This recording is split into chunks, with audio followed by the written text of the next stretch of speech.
everyone, and welcome to English Pod. My name is Marco. My name is Catherine, and today we're talking a little bit about more small talk. That's right, we're going to continue our series. This is part 9, so we're coming close to the end of our 10-part series. And today we're following Melissa and Michelle as they discuss very casually their personal lives, specifically about their marriages or getting married. That's right. So this one's a little bit more difficult than the last few. Let's take a listen to the dialogue, and when we come back, we'll be talking about some of those phrases that you heard.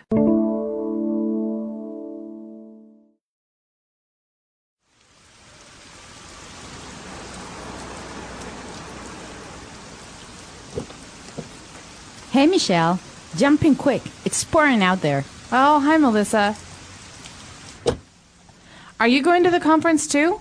I was planning to pick up Mr. Campbell. Yes, he told me. We need to pick him up at his hotel and then go to the conference. Oh, I see. Okay. So, I heard you got married. Congratulations. Oh, thank you. I'm very excited. We were going to get married next year, but then we decided to get married on holiday instead. It was wonderful. That sounds so romantic.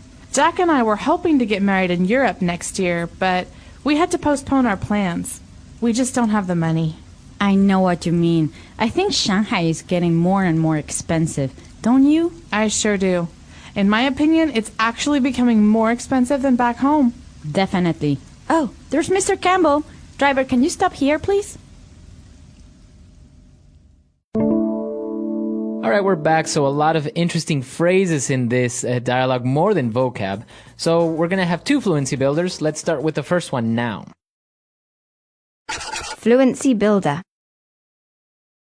The first phrase in today's Fluency Builder is the phrase, jump in. So Melissa says, hey, Michelle, jump in quick. That's right. So Melissa is actually in a taxi, and that's why she's saying jump in quick. So she is directing Michelle to do something. She's saying, jump in. So it's actually her telling Melissa, get in the car. That's right. And so we can use this phrase to jump in somewhere, which means you're going to do it very quickly.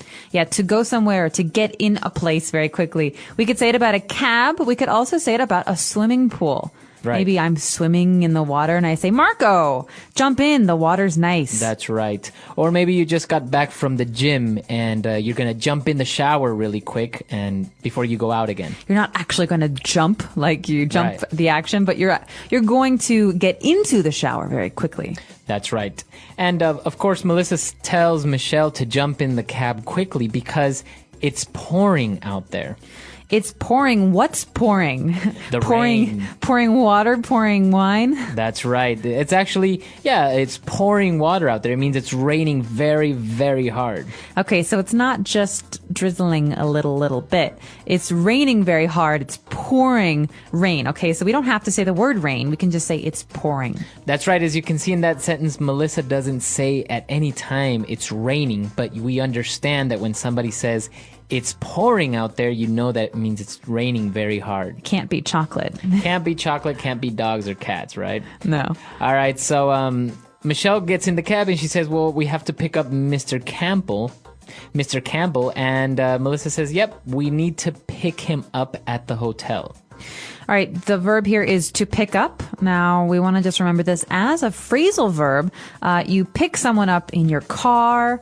You could even pick someone up on your bicycle. That's right. So, but you can see that you can say, we need to pick up Tommy at the hotel, or you can say, we need to pick Tommy up. So you can use it both ways. You can put the noun in between or after. So can you pick me up at 5? Right. Or can you pick up the clothes at the dry cleaners? That's right. It means to go collect something or someone. Right. So you can use it in different ways. You can put the noun in between pickup, or you can put it after.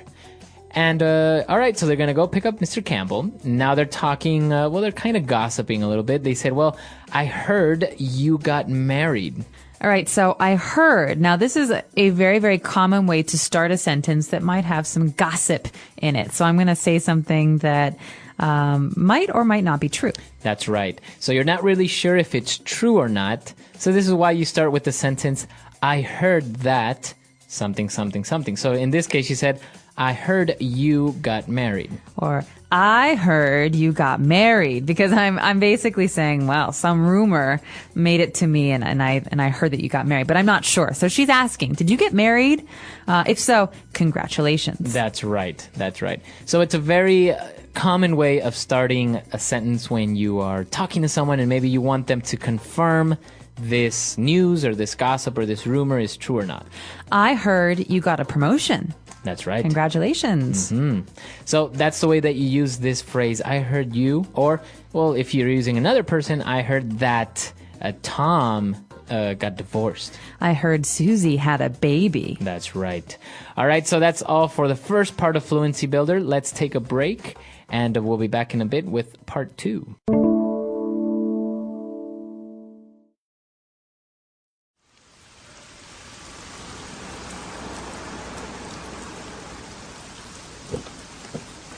Hey, Michelle.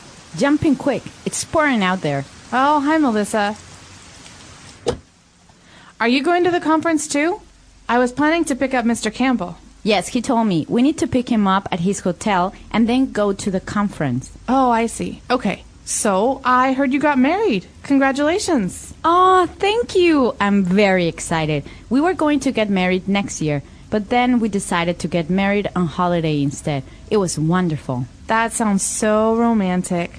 Jack and I were hoping to get married in Europe next year, but we had to postpone our plans. We just don't have the money. I know what you mean. I think Shanghai is getting more and more expensive, don't you? I sure do. In my opinion, it's actually becoming more expensive than back home. Definitely. Oh, there's Mr. Campbell. Driver, can you stop here, please? All right, so now we're back with part 2 of Fluency Builder. Let's get started with the first phrase when she says that they got married on holiday. What does that mean? On holiday is another way of saying on vacation. So while we were having a holiday somewhere, this happened. So you could say, we decided to get married on holiday. That means when they were traveling, when they were on vacation, they got married. So it's kind of more of a British way of saying, right? On holiday? Yes, you could say, where did you go on holiday? But maybe in America, we'd prefer to say, where did you go on vacation? On vacation. So both are correct. You can say we got married while on holiday or we got married while on vacation. Both are correct. There's just a little bit of difference between British English and American English. And then moving on, she said, well, they also wanted to get married. Michelle did, but they had to postpone their wedding. Okay, to postpone something means to wait until later to do it. So you maybe want to do it today, but it's raining today, so you have to postpone until next week. That's right. So it's kind of like you had to delay, you had to wait. Yeah, that's right. So you could say that because of bad weather, the picnic will be postponed until next week. month. Okay. So that's the way they use postpone. Now, it's interesting because you have a P in between there, so it's postpone. Postpone. Yeah, it's an interesting word to pronounce. Okay.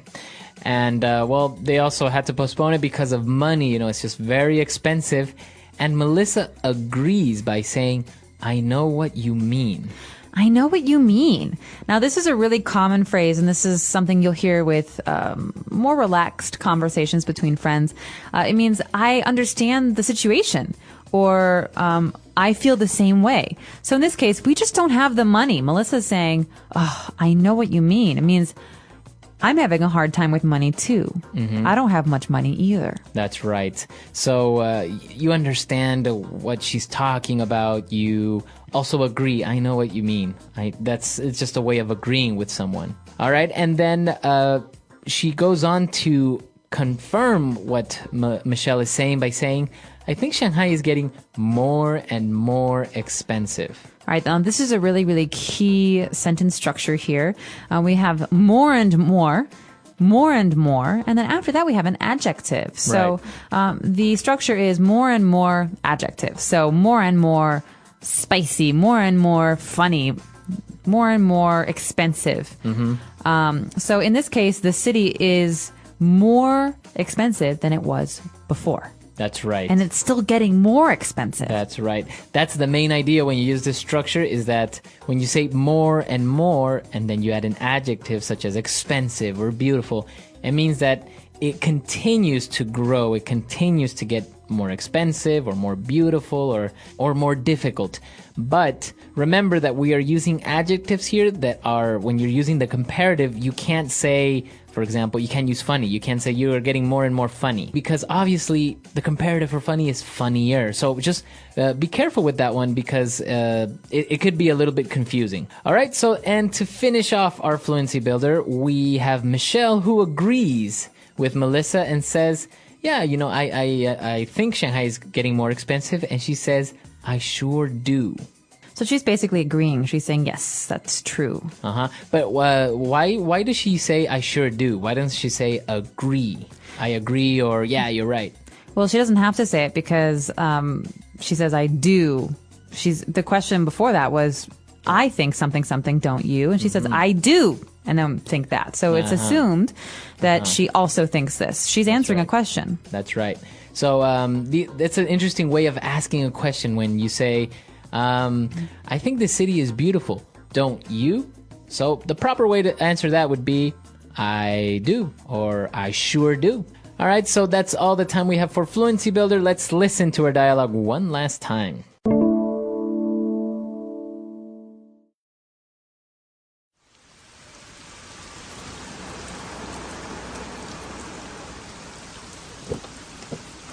Hey, Michelle. Jump in quick. It's pouring out there. Oh, hi, Melissa. Are you going to the conference too? I was planning to pick up Mr. Campbell. Yes, he told me. We need to pick him up at his hotel and then go to the conference. Oh, I see. Okay. So, I heard you got married. Congratulations. Oh, thank you. I'm very excited. We were going to get married next year, but then we decided to get married on holiday instead. It was wonderful. That sounds so romantic. Jack and I were hoping to get married in Europe next year, but we had to postpone our plans. We just don't have the money. I know what you mean. I think Shanghai is getting more and more expensive, don't you? I sure do. In my opinion, it's actually becoming more expensive than back home. Definitely. Oh, there's Mr. Campbell. Driver, can you stop here, please? All right, so we're reaching the end of our small talk series. In this case, it's two women who are talking about their personal lives. And not only that, they're talking about weddings and they're talking about money. So this is a very interesting way to talk about these very common topics: personal life, love, and especially money.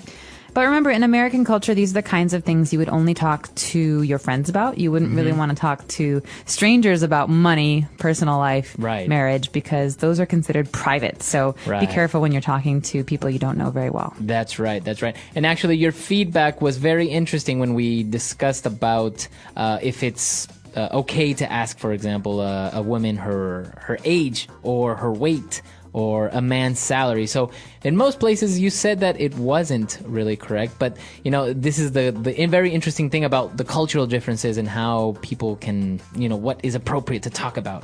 That's right. So again, if you have any questions or comments about the things we talked about here today, or any of our older lessons about small talk, please just let us know. Our website is englishpod.com. All right, guys, we'll see you there. Bye. Bye.